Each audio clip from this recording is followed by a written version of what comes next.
Welcome to நாம் பார்க்க போகிற இன்னொரு டிஷ் என்னென்னா வாழைப்பூ பொரியல். எப்படி பண்ணுறது வாழைப்பூ பொரியல் அப்படின்றது பார்க்கலாம். ஒரு வாழைப்பூ எடுத்துக்கோங்க. அது ஆயிரத்து நான் ஆல்ரெடி என்னோடய வீடியோவில் போட்டிருக்கேன். அதுக்கடுத்தது வந்து பெரிய வெங்காயம், ஒரு பெரிய வெங்காயத்தை அழகாக கட் பண்ணி வச்சுருக்கேன்.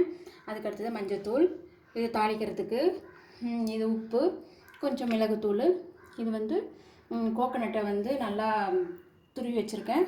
காரத்துக்கு வந்து மிளகாய் வத்தல், இது ஆஸ் யூஷுவல் கருவேப்பிலை, கொத்தமல்லி. வாங்க எப்படி பண்ணலாம்னு பார்க்கலாம். அதுக்கு முன்னாடி இதை வந்து ஆஞ்சி நான் கட் பண்ணி வச்சுருக்கேன் பாருங்கள். இது என்ன பண்ணணுன்னா, இந்த சூப்பில் சொல்லியிருப்பேன் நான், கொஞ்சம் ஒரு 3 விசில் இல்லைன்னா 4 விசில் வர வச்சு இந்த மாதிரி கட் பண்ணி வச்சுக்கணும். இப்போ வாங்க எப்படி பண்ணலாம்னு பார்க்கலாம். அடுப்பு பார்த்து வச்சுக்கலாம். 2 வத்தல் வந்து இந்த மாதிரி கிள்ளி வச்சுருக்கேன் பாருங்கள். நீட்டாக போட்டிங்கன்னா உங்களுக்கு காரம் கிடைக்காது. இந்த மாதிரி போட்டிங்கன்னா தான் உங்களுக்கு காரம் கிடைக்கும். அடுத்து புரியல.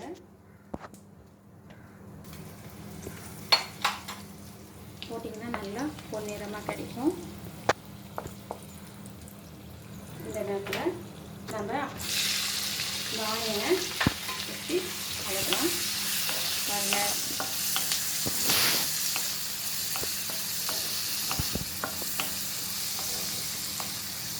ஆனியனை வதக்கும் போது இன்னொரு டிப்ஸ் என்னன்னா, ஆனியன் வெறுமனே போட்டு வதக்கிறத விட ஆனியன் போட்டுட்டு கொஞ்சம் சேர்த்துக்கிட்டிங்கன்னா ஈஸியாக ஆனியன் வந்து வதங்கி வரும்.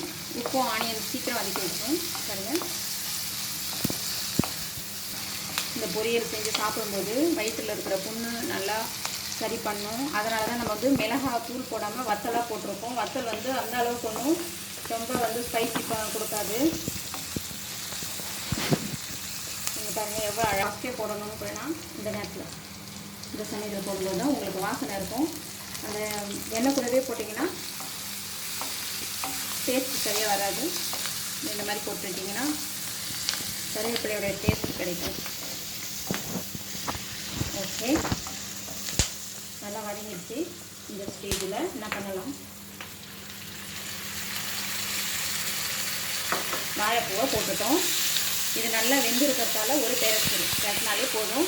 ரொம்ப நேரம் ஆகாது, சீக்கிரமாக செஞ்சிடலாம் அந்த பொரியலை.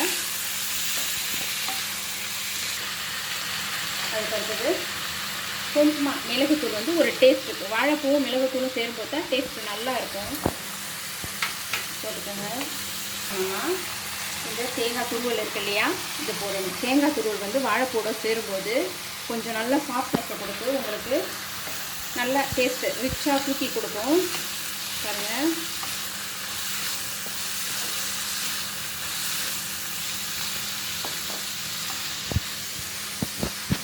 பார்க்கவே கலர்ஃபுல்லாக இருக்குது.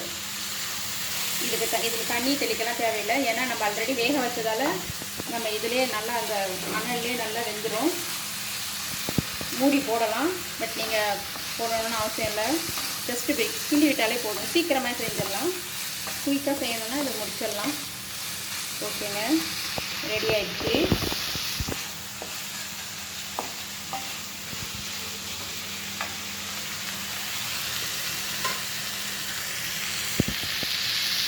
சூப்பராக ரெடி ஆகிடுச்சு பாருங்கள்.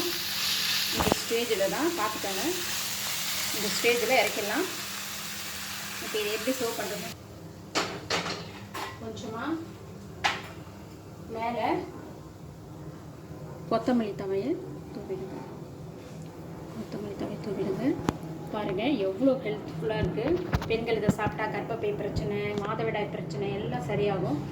ஈவன் பெண்கள் வந்து இதை சாப்பிடும்போது கர்ப்பமாக இருக்கும்போது சாப்பிடுவாங்கன்னு வச்சுக்கோங்களேன். அவங்களுக்கு வந்து வலி இல்லாமல் பிரசவம்